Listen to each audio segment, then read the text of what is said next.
wal fajri walayalin asyr. Jadi demi fajar dan demi malam-malam yang mulia. Malam-malam yang mulia itu kapan? Yaitu dari malam tanggal 1 sampai malam 10 Zulhijjah.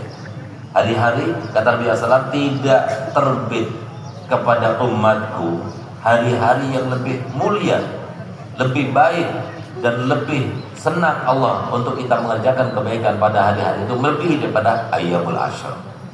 Jadi perbanyak tasbih, perbanyak sholawat kepada Nabi, perbanyak baca Quran. Tapi yang paling afdal adalah nanti kita puasa di hari Tarwiyah dan juga hari Arafah. Itu paling afdalnya. Ditambah lagi pas tanggal 10 Dzulhijjah kita melaksanakan udhiyah bagi yang mampu. Dan ingat kata Nabi SAW, yang mampu untuk melaksanakan udhiyah tapi dia tidak melaksanakannya, orang itu hendaknya jangan mendekati musola kami. Dari saking gak sukanya Nabi kepada semacam itu. Kata Nabi, man wajada sa'atan fi malihi falam yudahi fala yaqrubanna musallana. Barang siapa yang mendapatkan keluasan dalam hartanya lalu dia tidak berkorban, menyembelih korban, binatang korban, maka jangan dekati musola kami. Dari saking tidak sukanya Nabi kepada orang semacam itu. Jadi bayangkan, hanya dengan kita berkorban, yang harga korban sekarang paling murah berapa? 2.800.000. 2 juta setengah dapat? 2 juta lah. Nggak dapat 3 juta. 3 juta. Kita punya uang 3 juta.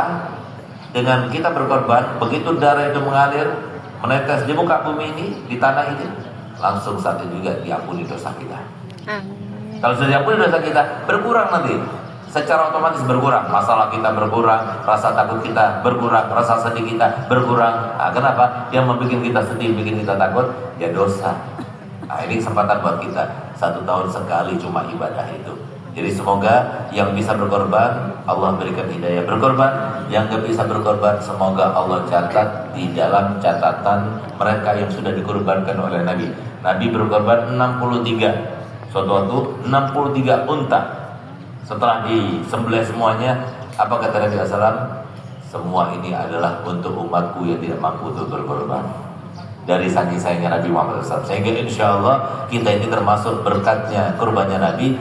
Begitu lewat tanggal 10, insya Allah kita diampuni juga dosanya. Karena kita sudah niat, ya Allah kalau aku punya uang, aku akan berkorban. Tapi karena gak punya uang, dia termasuk seperti yang disampaikan oleh Nabi tadi. Tapi kalau semua dia memang tidak berniat, maka dia tidak masuk dalam keutamaan tersebut. Artinya niat. Kalau seumpama tanggal 10, 11, 12, 13 nanti saya punya uang, saya akan berkorban. Niat saja.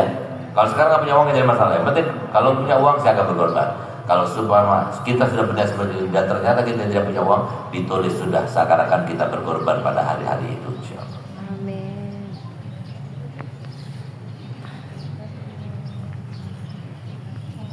Ya, jadi kalau semua hutang barang itu dibayarnya dengan barang juga yang seperti itu. Sehingga kalau seumpama sudah berlalu berapa lama, maka tinggal kita datang pada orang tersebut yang mengutangi kita, mau barang itu juga atau mau harganya. Nah, jadi sekarang kan beda dengan harganya dulu. Sehingga kita tanyakan sekarang harga barang semacam itu berapa? Oh sekian, tinggal kita datang kepada orang yang mengutangi kita. Kamu mau barang seperti itu juga saya belikan, atau mau uangnya saya akan berikan kepada kamu. Caranya membayar seperti itu ya. Kepada ahli warisnya. Kalau semua sudah meninggal, berikan kepada ahli warisnya dan cepat-cepat. Jadi usahakan. Jadi seperti saya kalau berhutang dan saya alhamdulillah masih ada hutang. Nah, kalau ada hutang itu ditulis di catatan, tulis di kertas, taruh di dompet. Karena takut sampai kita meninggal dunia sebelum terlunaskan. Kalau sudah kita meninggal dunia sebelum terlunaskan hutang kita, naudzubillah, kata Nabi sallallahu yauma yamutul syahidu syahidan yufar jami'u dzunubi ila dain. Ketika seorang yang mati syahid meninggal, semua dosanya diampunkan kecuali satu, hutang. Jadi artinya apa? Semua kenikmatan yang harusnya diberikan kepada orang syahid, kalau dia punya hutang tidak diberikan oleh Allah Ta'ala sampai terlunasi hutangnya. Jadi bahaya besar. Bahkan Nabi SAW pernah suatu waktu ketika Nabi SAW akan melaksanakan sholat jenazah terhadap sahabatnya, ditanya oleh Nabi, apakah sahabat kalian ini punya hutang? Beli ya Rasulullah. Berapa hutangnya? 4 dirham. 4 dirham itu kalau sekarang itu mungkin uangnya 180.000. Apa kata Nabi SAW? Sallu alaikum, sholatilah saudara.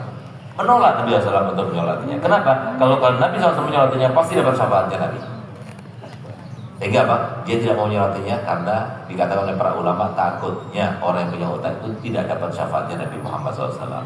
Sampai kemudian Imam Ali dan Sayyidina Sa'ad bin Abi Waqqas mengatakan, ya Rasulullah, sholatilah, aku yang menanggung hutangnya. Maka disolati oleh Nabi. Tapi lihat apa yang terjadi. Siang hari dicari Imam Ali. Ali, udah kau bayarkan hutangnya? Belum. Cepat kau bayarkan. Malam hari cari lagi. Ali, sudah kau bayarkan hutangnya? Belum. Cepat kau bayarkan. Pagi harinya dicari lagi. Ali, sudah kau bayarkan hutangnya? Baru saja ya Rasulullah, aku pulang dari rumahnya untuk membayarkan hutangnya. Apa kata Nabi Muhammad SAW? Baru saja aku melihat api yang membakarnya dan kuburnya sudah padam. Takutnya sampai seperti itu. Ayo, yang punya hutang lunasi. Kalau belum bisa melunasi, datangi orangnya. Jangan sampai sudah hutangnya maksa, sudah dapat hutang nggak bayar-bayar. Ada banyak KTP di rumah saya, makanya mohon maaf kalau ada yang mau berhutang sama saya mohon maaf. Kenapa? Ada 30 KTP sen di situ. Nanti saya bayar ini, nggak ada yang bayar sama sekali. Nah, oleh karenanya jadi kata saya punya guru Ustaz Qaimuddin, orang yang menghutangi sekarang ini berarti membantu orang lain berdosa katanya. Tapi bukan secara umum ya, tapi seperti itu. Oleh karenanya jadi mohon maaf. Jadi kalau ada orang datang kepada saya berhutang, saya bantu saja gitu. Kalau untuk hutang saya enggak, daripada membekali hati kata orang Jawa.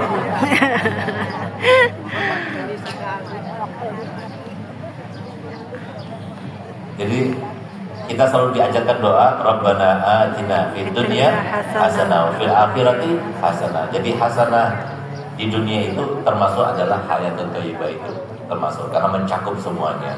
Jadi sama saja hasanah fid dunya itu adalah hayatun thayyibah. Di antaranya seperti itu. Semoga kita semuanya termasuk yang berada dalam doa tersebut. Rabbana atina fid dunya hasanah wa fil akhirati hasanah wa qina azabannar. Wa sallallahu alaihi wasallam Muhammadin rasulullah walhamdulillahil alamin. Allahumma salli wa sallim ala sayyidina